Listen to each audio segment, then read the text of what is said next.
Hello வணக்கம், வோடஃபோன்ல இருந்து பேசுறோம். சொல்லுங்க சொல்லுங்க சார். யாரு நீங்க? யாரு சொல்லுங்க உங்க மொபைல்ல வந்து 2 நாளா ரீஇஸ்யூ பண்ணாம இருக்கீங்க, எதனால கொஞ்சம் தெரிஞ்சுக்கலாமா? சார். காசு ஒன்றும் கிடைக்கல சார். அறுப்புக்கு போனேன், 2 நாள் நெல்லா கொடுத்துட்டு அமுச்சு விட்டானுவான். அவனுக்கு காசு இல்ல. என்ன ஒண்ணுன்னு தெரியல. அவன் சின்ன பையன் நெத்த பொறுக்கிட்டு வந்தா அதை விற்கலான்னு பார்த்தா அது நோண்ட முடியல. நோண்டுறதுக்கு ஒன்றும் நேரம் இல்ல. அது போட்ட சிம்ம கட்டு பண்ணி விட்டுட்டுறீங்களா சார்? ஆமாங்க சார், நீங்க வந்து பேலன்ஸ் ஏத்தலைன்னா உங்க மொபைல்ல வந்து இன்கமிங் அவுட் கோயிங்லாம் கட் பண்ணிடுவோம். சார் ஏன் சார் கட்டு பண்றீங்க? கொஞ்சம் ஏழை போல சார். ஏதோ அறுப்புக்கு போய் தான் சார் பொழப்பு நடத்துது. என்ன சார் பண்றது? நீங்க இப்படி பண்றீங்க? சரி, ஓகே சார். நீங்க கூடிய சீக்கிரத்துல விரைவா நீங்க ரீசார்ஜ் பண்ணீங்கன்னா உங்க மொபைல் வந்து ஆக்டிவேட்ல இருக்கும். இல்ல ஈஸி பண்ண காசு இல்ல சார். அதான் அறுப்புக்கு போனேன், வடுவூர் தான் போனேன். அறுப்பு அறுத்தேன். அவர் என்ன கோடாலி முடுக்கல தான் அறுத்தேன்.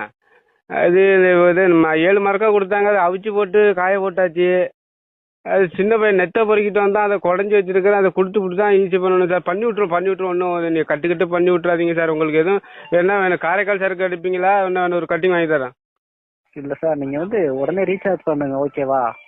இல்ல எப்படி சார்? காசு ஒன்றும் வழி இல்லை சார். என்ன பண்ணுன்னு தெரியல சார். பண்ணும் பொறுமையா பண்ணும் சார். ஒன்றும் பிரச்சனை இல்லை சார். பண்ணும் சார். ஓகே சார், நீங்க விரைவா நீங்க ரீசார்ஜ் பண்ணீங்கன்னா உங்க நம்பர் வந்து ஆக்டிவேட்ல இருக்கும். இல்லைன்னா இன்கமிங் கால் கட் பண்ணிடுவாங்க.